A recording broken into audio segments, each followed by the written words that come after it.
So this week, as I hope you saw on our Living Torah on the way in, which is just to the right-hand side of the Danziger Chapel, this week is Parashat Noach, the Torah portion of Noah, the story of Noah and the flood. It is an extremely famous story, dramatized by children's books and even Russell Crowe. It is the story that was the inspiration for the rainbow behind me, a symbol of the covenant. When faced with this story, we could ask questions about Noah and what made him so remarkable. We could ponder the science and engineering of building an entire ark that could fit as many animals as were supposed to be on it. And as I'm thinking about you folks from St. Louis, I had a professor of anthropology at Wash U who thwarted creation science by pointing out that the food the elephants would need for a voyage of that length would have taken up several arks just by itself. We could think about what it means for God to make a covenant represented by a rainbow, but I'd like to spend a few moments tonight thinking about the flood itself, what it means and how to understand this flood according to our tradition. If we remember back to the creation story of last week, human beings are made of dust and water. That's what we're made of, including the image of God, but our bodies, God took dust of the earth to create us.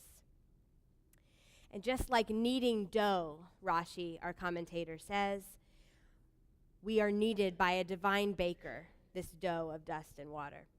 And if we think about it that way, something that's made of dust and water, the denser the dough, the more earthly matter inside it, the more water it actually takes, and the harder it is to simply wash it away. In our Midrashic tradition, the flood generation is accused of complete disintegration of identity. They objectified one another, the Torah says, treated one another like vehicles for their own self-gratification rather than fellow human beings who have a soul. They stopped understanding right from wrong, our tradition says. They were completely corrupted. The stuff of their identity and their humanity was already lost, eaten away by the terrible choices that they made and the way they ignored the pain inside each other. And this is why, our Midrash says, they were so easily washed away. The dough of their humanity was not very dense. They were just a bit of dust by the time the waters reached them. In this reading, the floodwaters were just a physical embodiment of what was already happening inside of them, what they were already doing to themselves, a finalization of a process that was already well underway, according to some of our Midrashim. Another haunting statement from our tradition is that in every generation, there is something of the people of the flood inside of us. If that is true, there must be some of it in us who are gathered here and who live in our contemporary world as well. And what might that be? What piece of them do we have inside us? This is a question for us to answer as the new year progresses. In what ways do we treat one another as objects of self-gratification rather than human beings? In what ways do we allow our identity to be eaten away by our bad choices and regrets? In what ways are we, as individuals and as a society, unkind and blind to the personhood of our fellow human beings? These elements of our lives, Jewish tradition teaches, when left unchecked, result in our complete disintegration. And when that happens, we are as easily washed away as a bit of flour on our countertop after baking. I cannot help, when I arrive at this portion, to think of Hurricane Katrina or of the tsunamis that have taken place in our world, in our lifetime, and remember, as I read this, that it was not simply the floodwaters that conspired to wash people away. We, as a society, left people defenseless to such flooding waters, forgetting the poorest among us, the most vulnerable to be swallowed up by the forces of nature. Another Midrashic tradition asserts that the flood of Noah was not this one-time cataclysmic event, but rather a gradual process. There are many rabbinic legends to speak of where people of the flood generation are aware of the rising waters and still not changing their behavior or the way they looked at one another.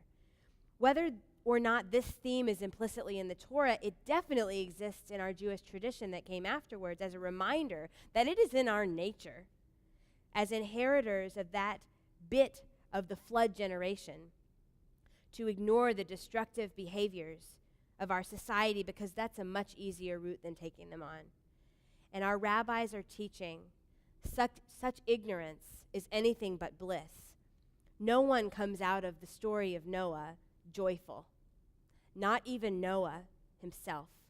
The loss that he has witnessed is so great that he, in the Midrash, regards the ark as a prison of bad memories rather than a lifeboat. At the end of this parashah, after the story of Noah, we read also of the Tower of Babel that Paige is going to chant for us tomorrow so beautifully. This is the generation after the flood. And still these people come up against their limits. They seem ambitious too. Maybe Paige would agree. She should probably write a devotura on this, right? They seem really ambitious. They're full of hubris. The tower generation makes its fair share of mistakes. They're the ones who build a tall tower to reach up to God, and then God knocks it down because they are too prideful. What saves these people, though? These people are not doomed to be washed away like the flood generation. Perhaps what saves them is having the story of the flood generation to learn from. For the tower generation, as ambitious and as prideful as it is, they find ways to work together rather than scorn one another. And for this, they are spread out across the whole world, but they are not washed away. The blessing of having ancestors that we can learn from.